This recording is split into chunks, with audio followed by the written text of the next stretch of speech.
आज ही डाउनलोड करें Skymet mobile app, पूछे मौसम का हाल अपनी पसंदीदा भाषा में और रहे बाकियों से एक कदम आगे। नमस्ते दोस्तों, स्काईमेट वेदर में आप सभी का बहुत बहुत स्वागत है। मेरा नाम महेश फलावत है। आज 6 मई हो गई, यानी कि मई का पहला सप्ताह समाप्ति की ओर है। उत्तर भारत पूरी तरह शुष्क और गर्म बना हुआ है। हालांकि तापमान बहुत ज्यादा नहीं बढ़े हैं। 40 डिग्री का आंकड़ा अब कई इलाकों में तापमान छूने लगे हैं। मध्य भारत, दक्षिण भारत और पूर्वी भारत भीषण गर्मी की चपेट में है और सबसे ज्यादा जो गर्मी है वो रायलसीमा में 46 और 45 डिग्री के तापमान बने हुए हैं। तेलंगाना, उड़ीसा, गंगे पश्चिम बंगाल, तमिलनाडु, ये इलाके भी बहुत ज्यादा गर्मी देख रहे हैं।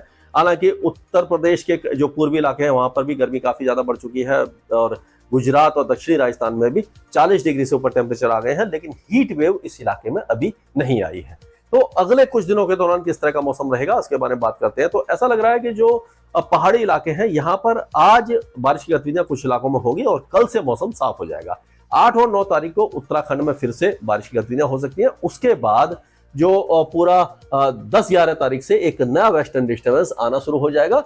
तो काफी दिन के बाद फिर से वेस्टर्न डिस्टर्बेंस आएगा। हालांकि मई के महीने में वेस्टर्न डिस्टर्बेंस बहुत ज्यादा कमजोर हो जाते हैं, लेकिन इस बार हम देख रहे हैं कि क्लाइमेट चेंज का जो असर है वो अभी तक दिखाई दे रहा है, यानी कि वेस्टर्न डिस्टर्बेंस मई के महीने में भी आपको लगातार दिखाई देते रहेंगे। तो कुल मिलाकर कह सकते हैं कि अगले 24 घंटों तक पहाड़ों पर हल्की फुल्की बारिश की गतिविधियां रहेंगी। उसके बाद 8 और 9 तारीख को उत्तराखंड और जो पूर्वी हिमाचल प्रदेश यहाँ पर बारिश शुरू होगी और उसके बाद में जो बारिश की गतिविधियां हैं नए वेस्टर्न डिस्टर्बेंस से 11-12 तारीख 13 तारीख तक पूरे पहाड़ों पर एक बार फिर से बारिश होगी और 12-13 तारीख के आसपास हो सकता है कि राजस्थान और पंजाब, हरियाणा, दिल्ली इस इलाके में भी बारिश की गतिविधियां हो जाए। लेकिन अभी काफी ज्यादा समय है, अभी से केवल एक अंदाज में आपको बता रहा हूं। अगर हम ये 7 तारीख के आसपास है, यानी कि कल जो वेदर एक्टिविटी होगी वो थोड़ा सा वेस्टर्न डिस्टर्बेंस इधर रहेगा, हल्का रहेगा और थोड़ा सा एक ट्रफ जैसी यहाँ पर बन जाएगी जो कह सकते हैं कि उत्तर भारत में बनेगी, लेकिन इसका कोई खास असर दिखाई नहीं देगा।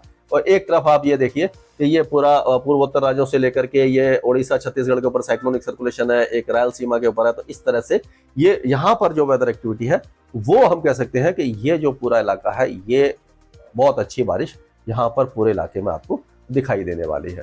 तो ये आपको कल से दिखाई देगी और उसके बाद यहाँ पर वेदर एक्टिविटी बढ़ना शुरू हो जाएंगी। आज जो बारिश की गतिविधियां हैं वो पूर्वी भारत में ही रहेगी, यानी कि पूर्वी और उत्तर पूर्वी भारत में जो मेघालय है और असम है, अरुणाचल प्रदेश और नागालैंड, यहाँ पर लाइट टू मॉडरेट रेन होगी। मणिपुर, मिजोरम, त्रिपुरा में बहुत हल्की बारिश की गतिविधियां हैं। उसके बाद यहाँ पर बारिश की गतिविधियां लगातार जारी रहने वाली हैं। बहुत हल्की नहीं है, मतलब ये लाइट टू मॉडरेट ही रहेगी। बांग्लादेश में भी अच्छी बारिश है, सिक्किम में भी अच्छी बारिश है।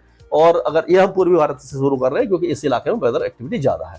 पश्चिम बंगाल के ज्यादातर इलाके 6 तारीख से बारिश देखेंगे और 7 तारीख को गंगे पश्चिम बंगाल के कुछ इलाकों में भारी बारिश होने की संभावना नजर आ रही है।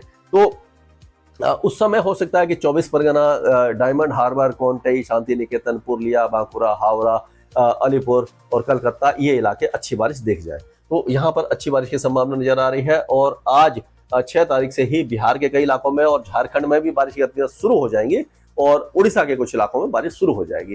लेकिन 7 और 8 तारीख को बिहार के लगभग हर जिले में बारिश की संभावना नजर आ रही है। अच्छी बारिश होगी।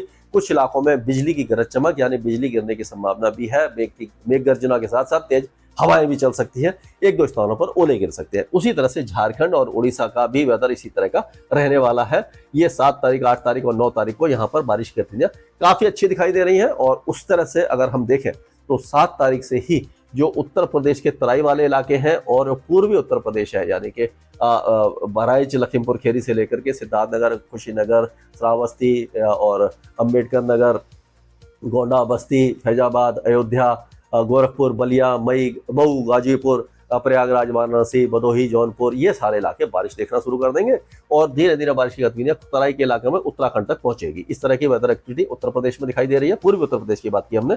छत्तीसगढ़ में जो बारिश की गतिविधियां हैं वो 7 तारीख से जोर पकड़ेंगी। 8 और 9 तारीख तक छत्तीसगढ़ के कई जिलों में बारिश की गतिविधियां हैं। जो गर्मी है उससे काफी हद तक आपको राहत मिलती दिखाई दे रही है। और उसी तरह से पूर्वी मध्य प्रदेश में भी बारिश की गतिविधियां धीरे धीरे बढ़ेंगी। 7-8 तारीख को पूर्वी मध्य प्रदेश में बारिश बढ़ जाएगी और उसी तरह से विदर्भ के कुछ इलाके बारिश देखेंगे। विदर्भ में आप कह सकते हैं गोंडिया, चंद्रपुर, गढ़चिरौली, ये जो इलाके हैं और वाशिम, भंडारा और नागपुर, अकोला, ये जो इलाके यहाँ पर हल्की बारिश होगी। गोंडिया वगैरह में थोड़ी ज्यादा बारिश होगी। और उसके साथ साथ और आगे अगर हम बढ़ते हैं तो पश्चिमी मध्य प्रदेश, राजस्थान, गुजरात, ये जो इलाके हैं ये सूखे रहेंगे, कोई खास वेदर एक्टिविटी यहाँ पर नहीं रहेगी।